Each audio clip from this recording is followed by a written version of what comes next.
Hello, আমি জুনায়েদ। আজকে এসেছি একটা সুন্দর একটা ইভেন্টের কম্পিটিশন থেকে কিছু ফ্রেশারকে নেওয়ার জন্য। তো ইভেন্টটা অর্গানাইজ করছে হচ্ছে পিয়াল হোসেন ডিজাইনার, অ্যান্ড এটা ইভেন্টটাকে অর্গানাইজ করছেন গিয়ে হচ্ছে কাজী নাজমুল। অ্যান্ড ইভেন্টের নামটা অনেক সুন্দর, ঢাকা ফ্যাশন ডে। অ্যান্ড এখানে ইন্টারন্যাশনাল অ্যান্ড ন্যাশনাল মডেলদের সাথে তার সাথে হচ্ছে এই ফ্রেশারদের একটা কম্বিনেশন করে একটা ইভেন্ট নামানো। তো আশা করি জিনিসটা খুবই ভালো হবে। আর এটা মেইন কোরিওগ্রাফির দায়িত্বে অ্যান্ড গ্রুমিংয়ের দায়িত্বে আমি আছি। তো আপনাদের সবার দোয়া চাচ্ছি।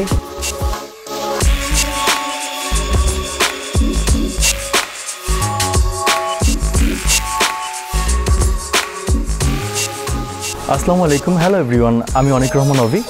আজ আমি আছি ঢাকা ফ্যাশন ডে। নামটা শুনে বুঝতে পারছেন যে ফ্যাশন রিলেটেড একটা প্রোগ্রাম।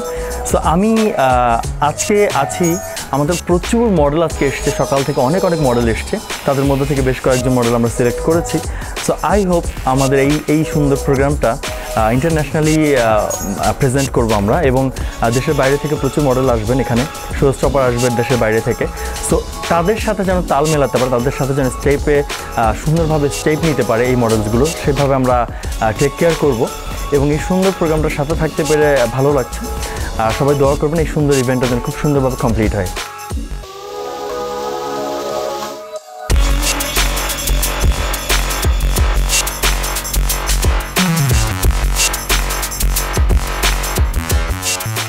আসসালামু আলাইকুম, আমি লিও জুয়েল বলছি অ্যাজ এ বিউটি এক্সপার্ট হিসাবে।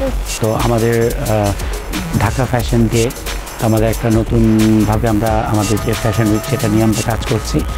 তো বুঝতে পারছেন অ্যাজ এ আমি বিউটি এক্সপার্ট হিসাবে আছি, আমি আমাদের যত কন্টেস্ট্যান্ট আছে সবার জন্য অগ্রিম শুভেচ্ছা জানাচ্ছি এবং আশা করছি আমাদের এই প্রোগ্রামটা খুব সুন্দরভাবেই হবে।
হ্যালো ভিউয়ার্স, আমি ফ্যাশন ডিজাইনার পিয়াল হোসেন।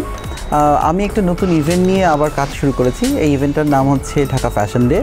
তো আজকে আসলে আমরা যেটা করছি, আমরা নতুন মডেলদের একটা সেশন করছি। নতুন মডেলদেরকে আমরা আসলে আজকে বাছাই করার চেষ্টা করছি, কারণ এখানে এই প্রথম বাংলাদেশে মানে অনেক বড় করে হতে যাচ্ছে। তো যে ইভেন্টটা 100 জন মডেলের একটা অ্যারেঞ্জমেন্ট করা, তাই আমাদের 50 জন দেশি বিদেশি টপ মডেলদের সাথে সাথে কিন্তু নতুন 50 জন মডেলও থাকবে, এবং সেই বাছাই পর্বটাই আজকে চলছে। আজকে বিভিন্ন সেক্টরের নামকরা ব্যক্তিরা ছিলেন, এই জাজমেন্টের ছিলেন সবাই। তো আশা করি তারা সবাই মিলে বেশ কিছু নতুন মডেল তারা চুজ করতে পেরেছে। এখন তাদেরকে গ্রুমিং করিয়ে 1 মাস একটা গ্রুমিং পিরিয়ড চলছে। গ্রুমিং করিয়ে আমরা একেবারে ফাইনাল যে আমাদের যে শোটা হবে, একদম সিনিয়র মডেল তাদের সাথে একই ইভেন্টে তারা হাঁটবে। তো তাদের মতো করে তৈরি করতে হবে। আশা করি আমরা এই ব্যাপারটাতে সাকসেস হবো, এবং আমাদের জন্য দোয়া রাখবেন যেন ঢাকা ফ্যাশন ডে প্রোগ্রামটা খুব সুন্দরভাবে, খুব সম্মানের সাথে যেন আমরা করতে পারি।